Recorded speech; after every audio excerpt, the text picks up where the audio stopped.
ওরা কি উটের দিকে তাকায় না? এবং উট হচ্ছে এমন প্রাণী যেটা একসাথে 1 মাস না খেয়ে বেঁচে থাকতে পারে। 1 মাস পানিও খাওয়া লাগবে না, খাবারও খাওয়া লাগবে না। সুবহানাল্লাহ পড়বেন না?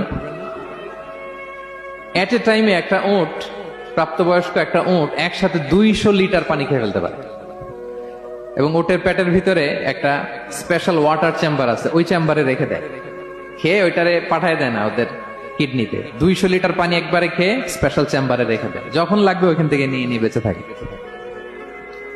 1 মাস না খেয়ে বেঁচে থাকে কি করে? উটের পিঠে দেখবেন একটা কুজ আছে, একটা উঁচু উটকে যদি কল্পনা করেন, উপরে একটা কুজ আছে না, এই পুরো কুজটা হচ্ছে চর্বির আধার। তো ওটের যখন খাবার থাকে না মরুভূমিতে, মাসের পর মাস যখন চলে, ওই চর্বি থেকে এনার্জি নিয়ে সে মরুভূমিতে চলে, সে না খেয়েও বাঁচতে পারে।